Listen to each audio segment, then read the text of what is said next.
We are gathered here from all over Nigeria. We are seated, everybody by the side. We will listen, everybody, to the same speakers as you're listening to me right now. You will listen to everybody. But it is not everybody that the words will be effective in their lives. It is going to be effective for the person who listens and decides that the prophecies on his head will not go in vain. This is University of Nigeria, Nsukka. Several years ago, I came to this school as a student. Before I came to this school as a student, I was physically challenged at the age of 3. And between the ages of 3 and 10, I was a beggar in my village. Everybody knew me. I was crawling on the floor for 7 good years. I will hang something on my neck. I will go to the marketplace to beg. That was what I was doing for 7 years. And for these 7 years, all my age mates were already in school. I was despised. I was nobody. Until one day, I decided to go to school. And when I got to school, the headmaster made a mockery of me and said to my father, "Why did you bring this one here? What did he come here to do?" He said to my father, "He can't be a student. So take him back home. He can't be a student." And then I asked the man, "What will I do?" If you want to maximize who you are in life, you don't tell stories of what has happened to you. You tell stories of what will I do to come out of what has happened to me. That's the question. So I asked the man, "What will I do?" He said, "Go and learn how to walk." And for 1 year, I was learning how to walk with this stick. And I'll take a step and I will fall. Young people, listen to me. On the journey to success, you're going to fall several times. But when you fall, you're going to get right back on your legs. You're going to write an exam several times, but you won't give up until you pass that exam. You're going to go for interviews several times. You're going to be rejected, but each time they reject you, you return. You're going to set up businesses several times. You're going to make mistakes, but a mistake does not define who you are. And so from primary school, working with a stick, I came to this University of Nigeria, Nsukka. And when I entered this school, life was a hell for me. No money to eat, nothing.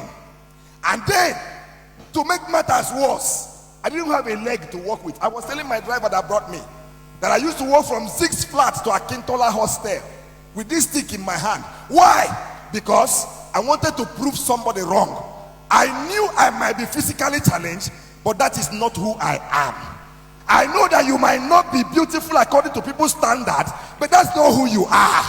I know you might not be as rich as others, but that's not who you are. I know that you might not come from the greatest of families. Young person, that's not who you are. So I came in here, and then I had a terrible experience after I lost my dad. A lecturer, I went to ask him a question in the class, and this man said to me, "Bring the question to the class. I want everybody to gain from this question." So I came to the class, and he said to me, "Come and stand in front of the class at the Mass Communication Department at the Faculty of Arts here." So I stood in front of the class, and this man looked at me and said, "You asked me a question." I said, "They said, let me ask you questions too." He said to me, "When you were entering the university, where did you pass?" I said, "Sir, I passed through the university gate." He said, "When you were passing, who did you see?" I was wondering, what was the need? I said, "Sir, I saw the transporters, the Okada people." Said, "Yes." "Who else?" "I saw the security people." "Yes." "Who else?" "I saw those hawking." He said to me, "Think very well. Who else did you see?" I said, "Sir, I saw those who were begging." He said, "Describe them for me." So I described them to him. I said, "Some of them are blind, some of them are physically challenged."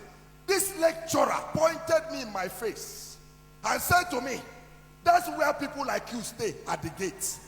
He said to me, "Pack your things, go to the gate, sit at the gate and beg." He said to me, "You will never become anything. Your place is at the gate." He said to me, "Look around the class. Is there anybody with a stick in their hand?" He said, "Back, listen to me, child of God. Young people, listen. Life is not about the container, but the content. Life is not about the container. It's not about how tall you are. It's not about who you think you are. What can you do? What is inside of you? What prophecy are you carrying? What dream are you carrying?" Can I share to you? I left this school with a first class. Listen to me, young people. I left this school with a CGPA of 4.86. Listen to me, young people. Today, as I stand here, I have a PhD. I am a lecturer and I teach in 2 different schools. I have cars that I drive on my own. I have family, I have a wife and children. Listen, child of God. Nobody is your classmate. You are your own. Nobody should influence you. Hey, young person, listen to me. You are not in competition with anybody. By the special grace of God, I have traveled around the world. The last time I got to UK, I got to London Heathrow Airport with the same stick in my hand. That's something for which they mocked you. That's the same thing God will lay hand on and elevate you.